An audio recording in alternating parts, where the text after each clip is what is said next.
One person who did not like the message of no kings was Donald Trump. He was subtle. He was subtle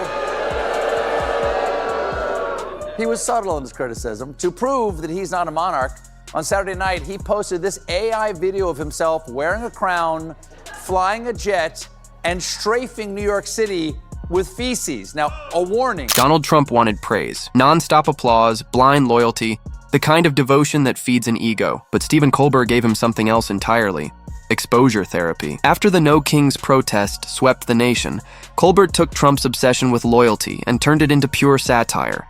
Sharp, fearless, and impossible to ignore. His jokes didn't just land, they tore apart the illusion of power that Trump tried so hard to build around himself. In one night, Colbert turned rebellion into comedy and comedy into truth, proving that when a man starts craving a crown, laughter becomes the loudest form of resistance.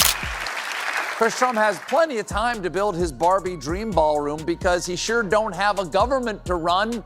It's been 3 weeks, and it turns out not having government is not good. With so many federal workers furloughed, there's a pause on national park tours and new drug reviews. So these days, you'll need to get your drug reviews from Yelp. Like this one: meth helped me bike from LA to Vegas, but lost all my teeth. Spiders, 4 stars. It was the kind of scene that made satire feel unnecessary. Reality had already written the punchline. Protesters filled the streets carrying gold-painted toilet plungers they called royal scepters, and thrones pieced together from greasy fast food wrappers. Every block felt like a carnival of irony, loud and unapologetic. And right through the middle of it all, Trump's motorcade slid by like a parade nobody had actually been invited to. From behind his tinted windows, the president watched the chaos with smug detachment, convinced it was all envy disguised as rebellion. He saw mockery and mistook it for praise, hearing the chants for accountability as if they were just another soundtrack to his self-crowned coronation. Now, going into these peaceful marches, Republican warned us about who would show up. The Antifa crowd and the pro-Hamas crowd and the Marxists, they're all going to gather on the mall. The terrorist wing of their party. The I Hate America and I Want to Be a Marxist rally coming up. The farthest left, the hardest core, the most unhinged in the Democratic Party. Yes, the hardest, hingeless terror car of the Marxist hate fajitas. If you're enjoying this video, don't forget to subscribe and tap that bell icon for more. Stephen Colbert watched the protest footage with the grin of a man who just struck gold. Comedy gold buried deep beneath the rubble of ego and politics. He wasn't outraged. He was thrilled. He saw the rare kind of humor that only comes from a leader so obsessed with self-importance that truth becomes optional. Trump, hungry for adoration, had spent months performing like a self-anointed king, surrounded by advisors who nodded at every fantasy as if loyalty meant applause. Colbert didn't have to invent the joke. It was right there in plain sight. The red carpets, the balcony waves, the oversized portraits. America didn't need satire anymore. It was already living inside one. Giving him the security deposit back. Yvonne, can we see that picture again? That is so deeply unsettling. It's like being a kid and seeing your teacher at the grocery store for sale in the meat department. We're just, as I said, we're just 9 months into Trump's turn. As the protest grew louder, Trump's press team rushed to rewrite the story, calling it a celebration of leadership, which was about as believable as calling a fire drill a parade. Stephen Colbert couldn't resist tearing into that kind of logic. Every official statement from the administration sounded less like real governance and more like a cult newsletter, preaching that loyalty equaled patriotism and criticism was somehow treason. Night after night, Colbert turned those contradictions into a masterclass in absurdity. With sharp, deliberate humor, he stripped away the layers of ego and performance, exposing a leader more obsessed with appearances than actual results. Of course, the far-left loons were out and proud in all the bastions of liberal anarchy: Lee's Summit, Missouri; Sarasota, Florida; Plano, Texas; Mount Vernon, Iowa; Leesburg, Virginia; and Pocatello, Idaho. Even the people in Idaho turned out on Saturday to tell Trump, no, Idaho. What made Colbert's takedown so brutal wasn't how loud it was, it was how precise. He didn't need to shout or rage. He just held up a mirror and let the absurdity speak for itself. The No Kings protest had already made one truth impossible to ignore. Trump's presidency wasn't a political movement. It was a costume drama about power. His rallies played like coronations. His policies sounded like decrees. and his supporters treated him as if he were a monarch chosen by divine algorithm. Colbert didn't have to exaggerate. His comedy was diagnostic. With every joke, he revealed the thin line between confidence and delusion, between real authority and pure performance. Der Tag is Trump's pick to head the Office of Special Counsel and self-lubricating butler Paul Ingrassia. I think that's what's on his head. According to a leaked Republican group chat, in 2024, Ingrassia admitted, "I do have a Nazi streak in me from time to time." Folks, there's no such thing as a Nazi streak. You got any Nazi in you? You a Nazi. Trump, completely unfazed by mockery, took to social media like a king addressing his subjects from a digital throne. Every post was a proclamation of self-importance, every complaint a royal decree disguised as a tantrum. Colbert turned that endless timeline into a museum of ego, displaying Trump's outbursts like carefully preserved relics of narcissism. Each one exposed a leader desperate for admiration but allergic to dissent. The irony, of course, was that the louder he demanded respect, the less of it he got. Cameras caught everything, every flash of frustration, every moment where he mistook authority for charm. Colbert spun those clips into pure comedy gold, pointing out how each line felt like proof that humility had been banished from the Oval Office. The laughter wasn't just at the words, but at the tragic spectacle of power so hungry to be loved, it had forgotten how to lead. If you have not seen this video that he posted might be upsetting to sensitive viewers who do not like watching the President of the United States carpet pooping his own citizens. It is King Trump crapping on America, which is insane, though I will grant factually accurate.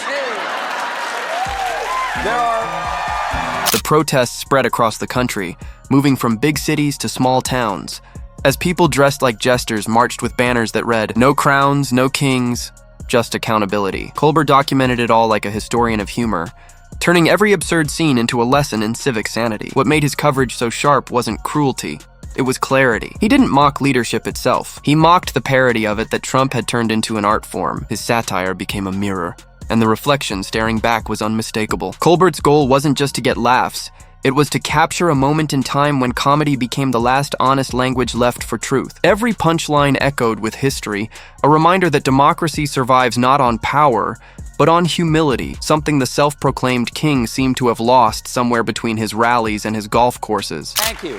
There are so many disturbing things about this video. Number one, the number two. Second, eat a vegetable, baby. Throwing a handful of flax seeds in your milkshake, you got a real problem. Come on. This video was vile and violent and only proves the point of the No Kings March even more. What decent Democratic leader would ever post a video of themselves on peaceful protesters? Trump's aides, desperate to rewrite the story, scrambled to line up interviews praising his so-called visionary leadership. Each one sounded like a bedtime story told to soothe an anxious king. Stephen Colbert took those sound bites and turned them into comedy fuel, exposing the bizarre theater of a White House that operated more like a royal court. Advisors bowed with their words, cabinet members clapped for decisions they barely understood, and the president soaked up the applause that was fading by the day. Colbert flipped the whole act inside out, turning royal delusion into national satire. Even the world was watching. Foreign leaders looked on with a mix of disbelief and amusement as the No Kings slogan echoed across social media, classrooms, and late-night stages. This wasn't just politics anymore. It was a movement to reclaim identity from a man who thought he owned it. Colbert's roast embodied that rebellion, humor as protest, irony as accountability. With each segment, he built a fortress of laughter against the absurdity of unchecked power. And every time Trump tried to quiet the noise, he only made it louder, proving the protesters' point without even realizing it. GOP is having a rough ride with all of this, and in their attempts to distance themselves from the Nazi, it's not being helped by the fact that we recently learned that Trump is considering an overhaul of the refugee system that would favor white people. Explains the new poem on the Statue of Liberty, "Give me your Gwens, your Declans, your huddled Chads yearning to J. Crew." Trump's reaction to the criticism only made it funnier. Every attempt to project strength came off as more theatrical, more disconnected from reality outside his golden echo chamber. When he held a massive rally to reclaim authority, it backfired beautifully. The venue gleamed with fake grandeur, Huge screens, dramatic lights, and a soundtrack straight out of a royal ceremony. But the energy was hollow, the cheers delayed, the devotion forced. Colbert dissected the moment with ruthless precision, calling it a dress rehearsal for a monarchy that never existed. The image was unforgettable. A man wrapped in flags, shouting about freedom while bowing to his own reflection. Some good news out there because today, thanks to Trump's newly brokered ceasefire in Gaza, all living Israeli hostages and almost 2,000 Palestinian prisoners have been released. Donald Trump did something good. Kind of surprising to see him do something good. It reminds me of, in The Empire Strikes Back, when Darth Vader revealed this shocking secret. Luke, I am an organ donor. Despite the deal, on Friday, in a truly foreseeable turn of events, Trump did not receive the Nobel Peace Prize. The man is a paragon of peace. Every handmade sign and every raised voice carried the same quiet truth. Leadership isn't performance art, and democracy doesn't serve ego. Stephen Colbert understood that better than most. His comedy became the unofficial soundtrack of resistance. Not because it was the loudest, but because it was the sharpest. His satire didn't scream. It sliced clean and precise. What made Colbert's humor cut so deeply was his restraint. He didn't have to exaggerate. The absurdity did that for him. His punchlines had the rhythm of truth disguised as laughter, the kind that made people chuckle first and think a second later. It wasn't comedy aimed at one man. It was comedy in defense of a country, a reminder that laughter rooted in truth can restore faith faster than outrage ever could. Trump's proposal would give preference to English speakers, white South Africans, and Europeans who oppose migration. That's right, we'll only let you migrate here if you oppose migration, which just means as soon as we let you in, you're gonna have to help us kick you right out. They specifically want to prioritize Europeans who have been targeted for support for populist political parties, which seems to be a direct reference to the European far-right political party Alternative for Germany, and would also emphasize that these migrants assimilate into the United States and respect American cultural norms. They think Germans are going to be interested in American cultural norms? Excuse me, I'm so excited to come to your beautiful land.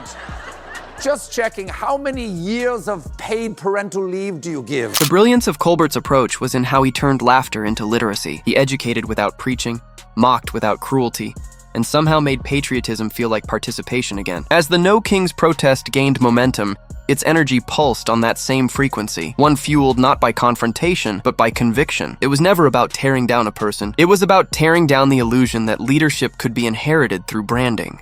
Colbert reflected that mission in every broadcast, transforming his nightly monologue into a kind of civics class disguised as comedy. His humor reminded people of what Trump's theatrics had blurred: the vital difference between governing and performing. Every time Trump demanded loyalty, he revealed just how little he understood about leadership. He treated reverence like validation, never realizing that genuine respect can't be scripted, staged, or bought. He is a one-man hate march.